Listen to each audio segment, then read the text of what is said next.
Assalamualaikum warahmatullahi wabarakatuh. Baik rekan-rekan mahasiswa, pada kesempatan ini kita akan melanjutkan kembali mengenai perkuliahan hukum tata negara dengan pembahasan pengertian sumber hukum tata negara, dan sumber hukum tata negara Indonesia.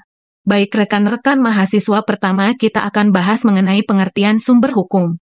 Keberadaan sebuah hukum tidak terlepas dari mana asal-muasal hukum itu berasal atau dalam istilahnya kita sebut sebagai sumber hukum. Memahami sumber hukum berarti memahami kenapa hukum itu dibentuk dan dimunculkan dalam masyarakat. Sumber hukum merupakan asal-muasal hukum itu berasal, yang dijadikan dasar dalam menentukan isi dan bentuk hukum. Sumber hukum sangat berbeda dengan dasar hukum, landasan hukum ataupun payung hukum. Pengertian dari dasar hukum atau landasan hukum adalah norma hukum yang mendasari suatu tindakan atau perbuatan hukum tertentu sehingga dapat dianggap sah atau dapat dibenarkan secara hukum. Sementara sumber hukum lebih menekankan pada pengertian tempat dari mana asal-muasal suatu nilai atau norma tertentu berasal. Sumber hukum digunakan untuk mengetahui hukum itu berasal, sehingga dapat mengurangi terjadinya kesalahan dalam pembentukan hukum. Jika sumber hukum yang dipakai sudah tidak tepat, maka dalam pembentukan hukum akan menjadi hukum yang kurang tepat pula. Penemuan sumber hukum ini menjadi satu hal yang utama, khususnya dalam pembentukan hukum. Penemuan dan penyelidikan sumber hukum akan memberikan petunjuk tentang apa yang melandasi hukum itu ada dan dibentuk. Mengetahui sumber hukum secara mendalam dari suatu hukum menjadi salah satu yang membedakan antara seorang ilmuwan di bidang hukum dengan seseorang yang sekadar mengetahui tentang hukum. Fungsi dari mempelajari sumber hukum adalah dapat memahami dalam mengatasi permasalahan-permasalahan hukum dalam lapangan ilmu pengetahuan hukum, terutama di dalam pembuatan hukum dan penerapannya. Menurut G. W. Patton, sumber hukum mempunyai banyak arti yang sering menimbulkan kesalahan-kesalahan, kecuali kalau diteliti dengan seksama mengenai arti tertentu yang diberikan kepadanya dalam pokok pembicaraan tertentu pula. Sementara menurut Kelsen, sumber hukum adalah suatu ungkapan kiasan dan sangat mengaburkan makna. Istilah sumber hukum ini digunakan bukan hanya untuk metode pembentukan hukum tetapi juga digunakan untuk menetapkan landasan bagi validitas hukum atau undang-undang. Selain itu, sumber hukum menurut Kelsen yaitu kebiasaan dan undang-undang. Kebiasaan berarti nilai-nilai yang telah menjadi kebiasaan hukum itu sendiri, dan undang-undang menjadi sumber hukum karena norma-norma yang ada dalam undang-undang itu juga menjadi sumber hukum bagi undang-undang itu sendiri maupun undang-undang lainnya. Berdasarkan beberapa pendapat tersebut di atas, maka sumber hukum adalah asal suatu norma hukum itu berasal sebagai landasan bagi terbentuknya suatu hukum atau perundang-undangan. Dan untuk menentukan keabsahan hukum itu sendiri yang dapat bersumber dari nilai-nilai yang telah menjadi kebiasaan, atau norma-norma yang ada dalam norma dasar atau norma lainnya. Oleh karena itu, sumber hukum dapat berasal dari nilai-nilai dan norma-norma dalam hukum itu sendiri. Nilai-nilai dapat berupa nilai-nilai yang telah ada dalam masyarakat dan agama, atau nilai dan norma etika yang kemudian dapat dijadikan norma hukum yang dikukuhkan atau dipositifkan oleh kekuasaan negara. Norma hukum menjadi sumber hukum agar tidak terjadi konflik norma atau benturan norma, karena secara prinsipnya norma hukum yang lebih tinggi menjadi sumber hukum bagi norma-norma hukum yang lebih rendah. Secara umum sumber hukum dapat dibagi dua jenis, yakni sumber hukum dalam arti formil dan sumber hukum dalam arti material. Sumber hukum formil diartikan sebagai tempat atau sumber dari mana suatu peraturan memperoleh kekuatan hukum.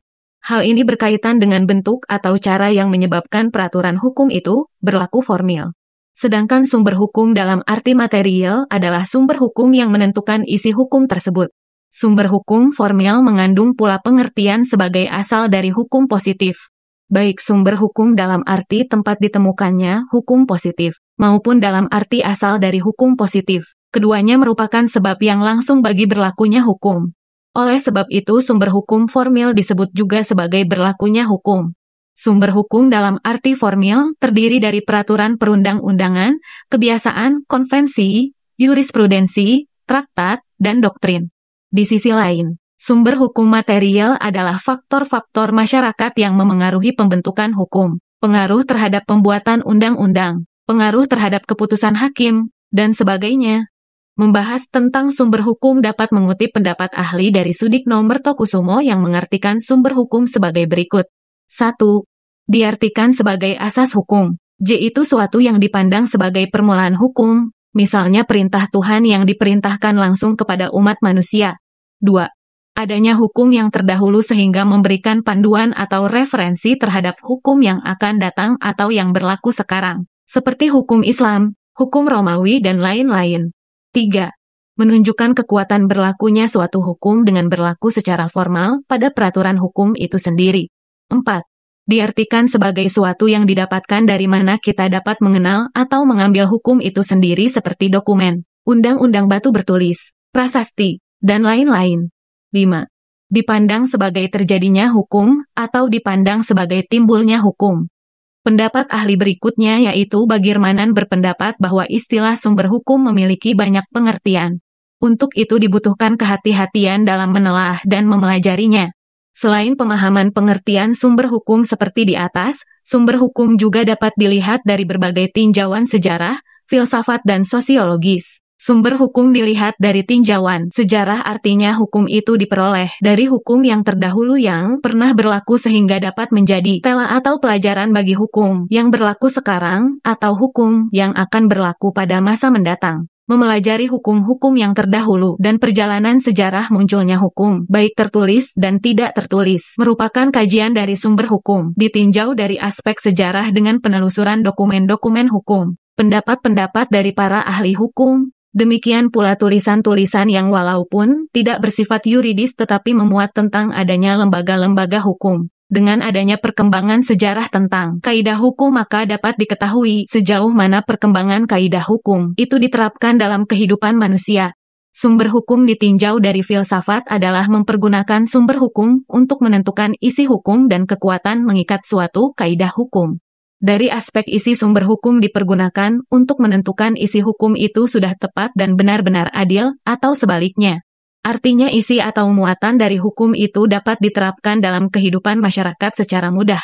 Pada aspek untuk menentukan kekuatan mengikat suatu kaidah hukum maka dapat dilihat dari tingkat produk hukum dari mana hukum itu dihasilkan. Jika dilihat dari segi hierarki peraturan perundang-undangan yang berlaku di Indonesia, misalnya produk hukum yang berbentuk undang-undang, maka kekuatan mengikatnya menyeluruh artinya berlaku secara nasional untuk negara Indonesia. Sedangkan produk hukum berupa peraturan daerah, maka kekuatan berlakunya berlaku secara menyeluruh tetapi hanya terpaku pada daerah yang mengeluarkan peraturan daerah itu sendiri. Sumber hukum, ditinjau dari sosiologis, adalah melihat sumber-sumber hukum yang dipengaruhi oleh faktor-faktor yang menentukan isi hukum positif misalnya keadaan ekonomi, pandangan agama dan saat-saat psikologis. Penyelidikan tentang faktor-faktor tersebut meminta kerjasama dari berbagai ilmu pengetahuan, lebih-lebih kerjasama antara sejarah, sejarah hukum, agama dan ekonomi, dan psikologi dalam ilmu filsafat. Pada suatu sisi, sumber hukum dalam arti sosiologis merupakan gambaran terhadap gejala yang terjadi pada kehidupan masyarakat sehingga dapatlah diambil produk untuk dijadikan landasan dalam pembuatan ataupun timbulnya hukum itu sendiri. Dalam artian isi dan bentuknya akan berubah pada setiap tempat dan waktu sesuai dengan kultur masyarakat. Hukum itu sendiri dapat dijelaskan melihat dari faktor-faktor yang terjadi dalam kehidupan masyarakat dan sebaliknya. Gejala-gejala yang terjadi dalam kehidupan masyarakat dapat diperoleh dengan adanya bantuan hukum. Jadi dalam pandangan sosiologi hukum, sumber hukum yang dilihat dari segi sosiologis merupakan ilmu yang secara jelas merupakan ilmu empirik yang hanya ada dan timbul akibat dari pemaparan-pemaparan fakta yang terjadi. Baik rekan-rekan mahasiswa, setidaknya kita tadi membahas mengenai pengertian sumber hukum. Kita akan melanjutkan pembahasan kedua yaitu mengenai sumber hukum tata negara. Sumber hukum tata negara dengan sumber hukum dalam sistem hukum mempunyai perbedaan. Meskipun mempunyai persamaan yaitu, merupakan asal-muasal atau tempat hukum itu dimunculkan atau dibentuk. Setiap bidang ilmu hukum mempunyai sumber hukumnya masing-masing, sehingga dimungkinkan terdapat perbedaan terhadap sumber hukum tata negara yang menjadi ciri dari ketatanegaraan itu sendiri. Untuk memahami sumber hukum tata negara, maka perlu memahami pengertian sumber hukum tata negara. Sumber hukum tata negara merupakan dari mana-mana hukum tata negara itu dibentuk. Keberadaan hukum tata negara yang sangat penting bagi suatu negara, maka perlu mengetahui asal-muasal dari mana hukum tata negara itu ada. Sumber hukum tata negara dapat berasal dari hukum tata negara dalam bentuk tertulis dan sumber hukum tata negara tidak tertulis. Selain itu, sumber hukum tata negara dapat dibedakan menjadi sumber hukum tata negara secara umum dan sumber hukum tata negara secara tertentu. Sumber hukum tata negara secara umum adalah sumber-sumber yang berlaku secara umumnya di berbagai negara yang hal tersebut merupakan sumber utama dalam sumber hukum tata negara. Sedangkan sumber hukum tata negara tertentu adalah merupakan sumber hukum tata negara suatu negara yang digunakan dalam ketatanegaraan suatu negara yang bisa meliputi sumber hukum tata negara umum dan atau sumber hukum tata negara tertentu. Adanya sumber hukum tata negara tertentu karena setiap negara mempunyai sistem ketatanegaraan tersendiri dan sistem hukum atau tradisi hukum yang berbeda-beda. Secara umum, jenis-jenis sumber hukum tata negara yang dikenal di dunia adalah sebagai berikut. 1. Undang-undang dasar dan peraturan perundang-undangan tertulis. 2. Jurisprudensi peradilan. 3. Konvensi ketatanegaraan. 4. Hukum internasional tertentu. 5. Doktrin ilmu hukum tata negara. Namun dalam perkembangannya sumber hukum tata negara mengalami perubahan yang saat ini dipakai oleh negara-negara lain yaitu 1. Nilai-nilai konstitusi yang tidak tertulis. 2. Undang-undang dasar, baik pembukaannya maupun pasal-pasalnya. J. Peraturan perundang-undangan. 4. Jurisprudensi peradilan. 5. Konvensi ketatanegaraan. 6. Doktrin ilmu hukum. Dan 7. Hukum internasional yang telah diratifikasi. Sumber-sumber hukum tata negara sebagaimana disebutkan di atas telah mencakup sumber hukum tata negara dalam arti formil dan material. Hal ini dapat dilihat bahwa sumber hukum tersebut ada yang berupa nilai-nilai yang terkandung dalam hukum itu sendiri, serta terdapat perwujudan tempat atau bentuk hukumnya. Perwujudan dari sumber hukum tersebut ada pula yang berbentuk konstitusi tertulis dan konstitusi tidak tertulis. Konstitusi tertulis sering disebut sebagai undang-undang dasar sedangkan konstitusi tidak tertulis merupakan undang-undang dasar yang tidak terkompilasi atau mengikuti kebiasaan ketatanegaraan seperti yang ada di Inggris. Penggabungan dari makna konstitusi tertulis dan konstitusi tidak tertulis sebagai sumber hukum tata negara menjadikan makna sumber hukum tata negara menjadi luas. Artinya, sumber hukum tata negara juga dapat berisi nilai-nilai konstitusional atau nilai-nilai yang ada dalam masyarakat. Selain nilai dan norma ini, bentuk peraturan perundang-undangan tertulis juga merupakan bagian dari sumber hukum tata negara. Baik rekan-rekan mahasiswa pada pembahasan ketiga yaitu mengenai sumber hukum tata negara di Indonesia. Sumber hukum tata negara di Indonesia, Indonesia sebagai negara hukum mempunyai sistem hukum tata negara sendiri. Pembentukan sistem hukum tata negara di Indonesia tidak terlepas dari sumber hukum tata negara yang digunakan oleh Indonesia sebagai hukum positif. Sumber hukum tata negara Indonesia merupakan acuan dalam pembentukan hukum dan penyelenggaraan ketatanegaraan maupun administrasi negara di Indonesia. Sama halnya dengan pengertian sumber hukum yang telah diuraikan di atas, bahwa sumber hukum tata negara dapat dibagi dalam dua jenis yaitu 1. Sumber hukum tata negara secara material. 2. Sumber hukum tata negara secara formil. Sumber hukum tata negara secara material merupakan sumber hukum yang menjiwai semua hukum yang dibentuk. Secara material sumber hukum tata negara Indonesia adalah Pancasila. Sumber hukum secara formil ini melihat asal-muasal hukum tata negara itu berasal. Dan sumber hukum tata negara secara material adalah sumber hukum tata negara yang menekankan pada isi atau materi dari hukum tata negara tersebut. Pelaksanaan sumber hukum tata negara secara material adalah Pancasila. Pancasila merupakan pandangan hidup bangsa Indonesia dan dijadikan dasar negara. Pandangan hidup inilah yang harus menjiwai seluruh pembentukan hukum dan penyelenggaraan dalam kehidupan berbangsa dan bernegara. Keberadaan Pancasila sebagai sumber hukum material karena nilai-nilai yang terkandung tidak dapat diwujudkan secara langsung dalam perundang-undangan. Namun hal ini harus menjadi pedoman apa yang disusun dalam hukum positif Indonesia. Tidak boleh bertentangan dengan nilai-nilai Pancasila.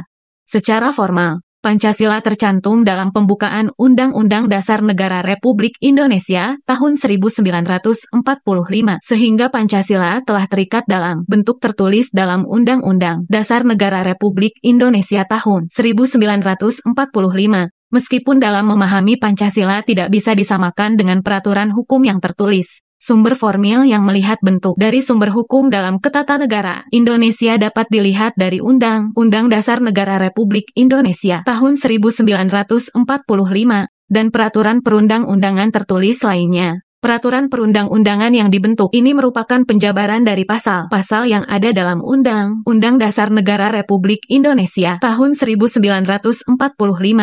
Sedangkan materi-materi yang dibahas dalam setiap produk hukum tata negara atau produk hukum tidak boleh bertentangan dengan Pancasila. Dalam hukum tata negara dikenal pula kebiasaan ketatanegaraan atau biasa disebut konvensi. Konvensi ini tidak hanya terdapat pada negara yang mempunyai konstitusi tidak tertulis, namun terdapat pula pada negara-negara yang mempunyai konstitusi tertulis. Pada kebiasaan ketatanegaraan biasanya memunculkan perbuatan yang sama dan dilakukan secara berulang-ulang, kemudian hal tersebut diterima dan ditaati. Oleh karena itu, kebiasaan ketatanegaraan adalah merupakan perbuatan ketatanegaraan yang dilakukan secara berulang-ulang yang diterima dan ditaati dalam praktik ketatanegaraan. Ketika kebiasaan ketatanegaraan tersebut diterima dan ditaati, maka kebiasaan itu menjadi hukum. Selain kebiasaan sebagai sumber hukum tata negara, juga terdapat traktat atau perjanjian antar negara. Traktat ini menjadi sumber hukum tata negara ketika isi dari perjanjian tersebut mengikat dan berpengaruh dalam segi hukum ketatanegaraan, maka hal tersebut dapat dikatakan sebagai sumber hukum tata negara. Traktat atau perjanjian antar negara atau perjanjian internasional ini hasilnya dapat diratifikasi menjadi undang-undang. Maka hal tersebutlah yang kemudian dikatakan bahwa traktat atau perjanjian internasional tersebut menjadi undang-undang. Berdasarkan uraian yang telah disampaikan, maka sumber hukum tata negara di Indonesia dapat diurutkan sebagai berikut.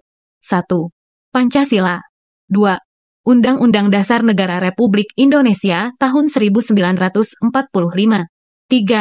Peraturan Perundang-undangan. 4. Konvensi. 5. Traktat atau perjanjian antar negara. Demikian pertemuan kita kali ini, semoga dapat difahami dan dimengerti. Tetap jaga kesehatan rekan-rekan mahasiswa, saya ucapkan terima kasih dan saya akhiri. Wallahul muwafiq ila aqwamit thoriq. Wassalamualaikum warahmatullahi wabarakatuh.